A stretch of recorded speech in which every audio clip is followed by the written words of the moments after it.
কংগ্রেস এবং সিপিএম এর যে জোটবন্ধন কোথাও সেটা কি এখন ভাঙনের পথে নাকি একে অপরের প্রতি সম্মান রক্ষার্থে কিছুটা বিরত? আমরা কথা বলবো। আমাদের সঙ্গে আজকে আছেন কংগ্রেসের মুখপাত্র সুমন রায়চৌধুরী। সুমন দা, নমস্কার।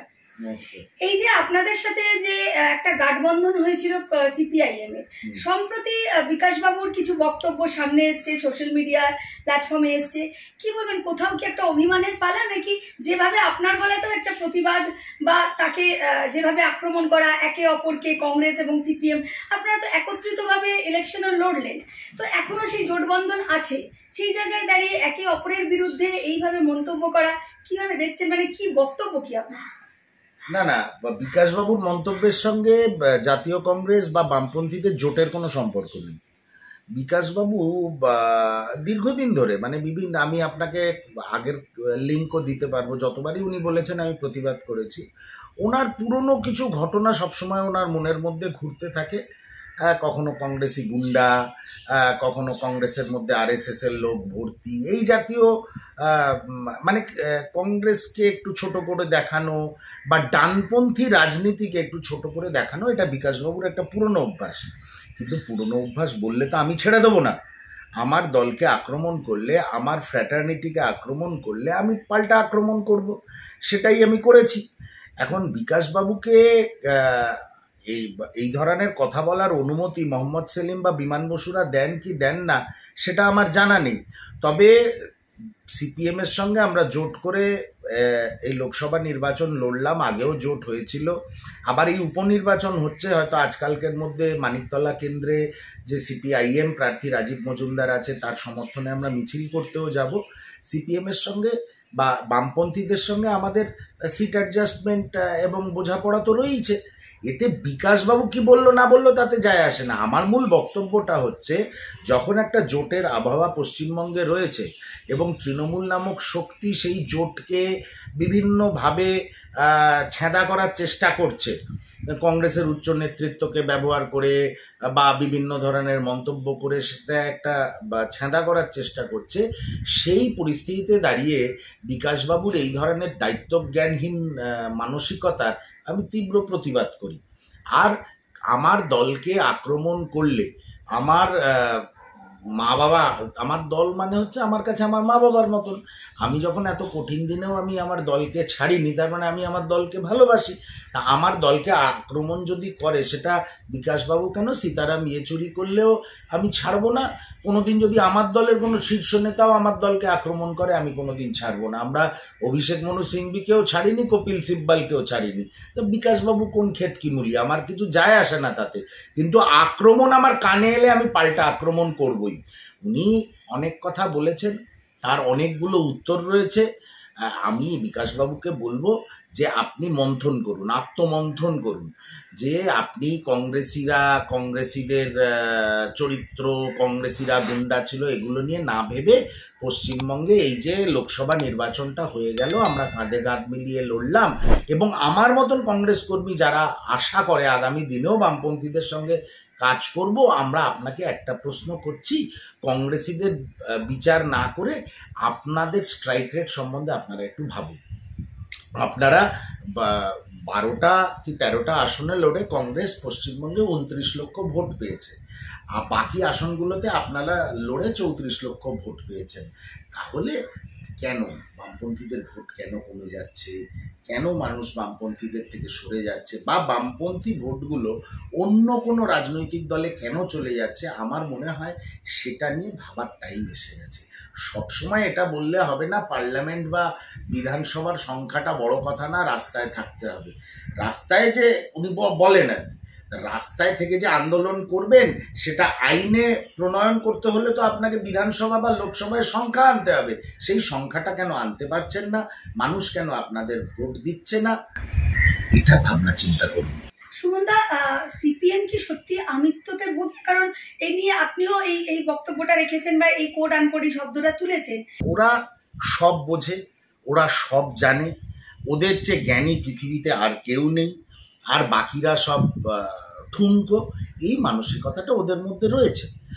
আমি একটা কথা বলি, বুঝে নেব, আমরা করে নেব, আমাদের কাউকে লাগে না, এই মানসিকতা নিয়ে জোট রাজনীতি করা খুব টাফ।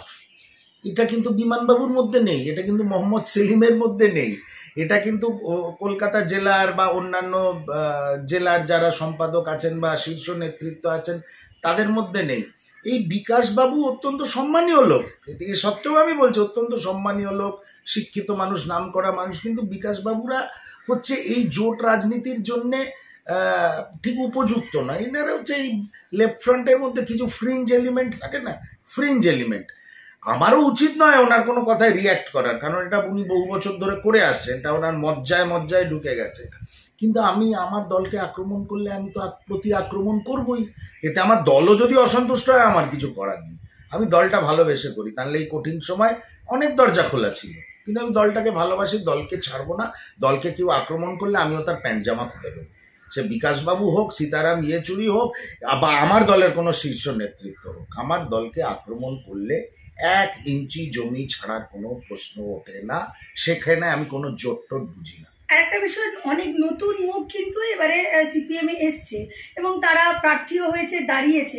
তাহলে কি বলবেন, তাহলে কেন তারা তাদের সেই জায়গাটা রাখতে পারছেন, এবং যেখানে কংগ্রেসের সাথে জোট করে তাদেরও একটা সহযোগিতা পেয়েছে, তাহলে কেন এগোতে পারছেন বা ফলাফল এরম হলো? এই 2-3টে কারণ আছে।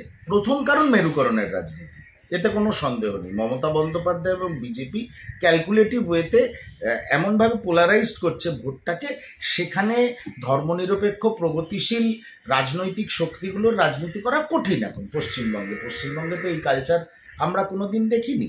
এটা হচ্ছে মেরুকরণের রাজনীতি, হচ্ছে পয়েন্ট নাম্বার 1। পয়েন্ট নাম্বার 2 হচ্ছে এই যে নতুন প্রজন্ম এসছে, যেটা নিয়ে বিকাশবাবুও বলেছিলেন, এরাও একটু আমিত্বতে ভোগে। এদের সোশ্যাল মিডিয়ার প্রেজেন্স, এদের ইউটিউব অ্যাকাউন্ট, আবার ইউটিউব অ্যাকাউন্টে কোনো সংস্করণ কত ভিউজ হচ্ছে সেটা মিনিটে চেক করা, ইউটিউবারদের অ্যাপয়েন্ট করা, তাদের অ্যাকাউন্টগুলো যাতে ঠিক মতন পপুলারিটি পায় সেগুলো দেখা, এই যে জিনিসগুলো এদের মধ্যে এসছে, এগুলো আমরা বিগত দিনে বামপন্থীদের মধ্যে দেখিনি। নিজের ছবি ব্যবহার করা। কিন্তু সুমনদা, এই যে সোশ্যাল মিডিয়াতে এখন প্রোফাইল করা, আমরা তো সবাই এখন ডিজিটাল হয়ে গেছি বা ডিজিটাল নিয়েই কাজ করি ম্যাক্সিমাম জন, এবং বড় বড় সংবাদ মাধ্যম তারাও ডিজিটালাইজেশন হচ্ছে, তারাও ডিজিটাল ফর্ম নিয়ে কাজ করছে। তাহলে এই যে আপনি একটু আগেই বললেন যে তারা কেন নিজে একটা ইউটিউবার দিয়ে প্রোফাইল করছে, এটা তো সমস্ত দলই কম বেশি করছে। দেখো, সোশ্যাল মিডিয়ার যুগ, ইয়াং ছেলেমেয়েরা সোশ্যাল মিডিয়াতে নিজেদের প্রজেক্ট করবে, এটা খুব স্বাভাবিক ব্যাপার। কিন্তু একটা জিনিসও তো বুঝতে হবে যে বাংলার মানুষ তথা ভারতবর্ষের মানুষ কমিউনিস্ট আন্দোলনকে কালেকটিভ লিডারশিপের মধ্যে দেখতে অভ্যস্ত। আজকে হঠাৎ করে আমরা দেখছি বেশ কয়েক বছর ধরে কিছু ইয়াং ফেস বামপন্থী দলগুলোর সারাক্ষণ সোশ্যাল মিডিয়াতে নিজেদের ইউটিউব চ্যানেল, নিজের ফেসবুক পেজ, সেটাকে প্রমোট করা, সেটাকে ভিউয়ার্স বাড়ানো, তারা কোথায় যাচ্ছে, কি করছে, কি খাচ্ছে, একদম মানে আমার বলতে কোনো দ্বিধা নেই, একদম ডানপন্থী অ্যাপ্রোচ ওদের মধ্যে এসে গেছে। এবার ডানপন্থী অ্যাপ্রোচ হলে রাজনীতিটা তাহলে ডানপন্থীদের মতন করো। বলবো আমি কমিউনিস্ট, আমি মানুষের সঙ্গে থাকি, মানুষের পাশে থাকি, চায়ের দোকানে থাকি, শ্মশানে থাকি, এটা বলবো। আর সোশ্যাল মিডিয়াটাকে ডিল করব ডানপন্থীদের মতন, এই দুটো জায়গার সংঘাত হচ্ছে। যে কারণে ওনাদের একজন নেতা, ওই বিকাশবাবুই বলেছেন যে আমাদের দলের মধ্যে ক্যাপ্টেন বা কি অগ্নি পাখি না আগুন পাখি এসব ডাকার সিস্টেম নেই, কালেকটিভ লিডারশিপে আমরা দল করি, আন্দোলন করি। এই জায়গাতে বামপন্থীদের মধ্যেই কনফ্লিক্ট হচ্ছে। ইয়াং জেনারেশন এটা মানতে চাইছে না যে আমি একটা পপুলার ফেস, আমিও যতটা দলের কাছে প্রায়োরিটি পাবো, একটা জেলা কমিটির সদস্যও ততটা প্রায়োরিটি পাবে। এই জায়গায় বামপন্থীদের মধ্যে সংঘর্ষ হচ্ছে। কিন্তু একটা জিনিস আমার মনে হয় বুঝলে ওদেরই ভালো, আমার কিছু নয়, ওদেরই ভালো, যে বামপন্থীদের বা বামপন্থী আন্দোলন বা বামপন্থী চলাফেরা তো মানুষ অন্যভাবে দেখতে অভ্যস্ত, সেটা যখন হঠাৎ সোশ্যাল মিডিয়া বেসড হয়ে যাচ্ছে, গান তৈরি হচ্ছে, মিছিল সবসময় সোশ্যাল মিডিয়ায় দেখা যাচ্ছে, ডোর টু ডোর করছে, সেটা নিয়ে একটা চ্যাপ্টার করে ফেললো, এইসব জিনিসগুলো আগে ওদের মধ্যে ছিল না। সময়ের সঙ্গে সঙ্গে বদলাতে হবে, বদলাতে গিয়ে যদি বামপন্থী চরিত্রটাই বদলে যায় তাহলে ভুগতে ওদের হবে, আমাদের ব্যাপার না। আর ওদের ভোট কমছে, ওরা তো দেখতেই পাচ্ছে ওদের ভোট। আমি আবার বলছি, বিকাশবাবু একটা সংবাদ মাধ্যমে সাক্ষাৎকারে অনেক কথা বলছিলেন। আমি বিকাশবাবুকে বলছি, বিকাশবাবু বললেন কংগ্রেসের মধ্যে অনেক আরএসএস এর প্রতিভূ আছে। তা কংগ্রেসের মধ্যে আরএসএস এর প্রতিভূ আছে ভালো কথা, আপনাদের তো সমগ্র ভোটারটাই আরএসএস এর প্রতিভূ, তাহলে কি করে বামের ভোট রামে চলে গেল? সেটার কিন্তু কোনো জবাব বিকাশ রঞ্জন ভট্টাচার্যের কাছে নেই। আজও কি এই যে লোকসভা নির্বাচন হলো, আপনি মনে করেন সব বামপন্থী ভোটই সিপিএম প্রার্থীরা বা বামপন্থী প্রার্থীরা পেয়েছে? পায়নি। বিজেপিতে ট্রান্সফার হয়েছে ভোট ওদের। আমাদের দলে কয়েকজন আরএসএস এর প্রতিভূ আছে, আর আপনাদের ভোটারদের 90%ই তো আরএসএস এর প্রতিভূ। সেইটাকে আপনি বিকাশবাবু কিভাবে ব্যাখ্যা করবেন? আমি ক্লাউড নেটওয়ার্কের মাধ্যমে প্রশ্ন করছি।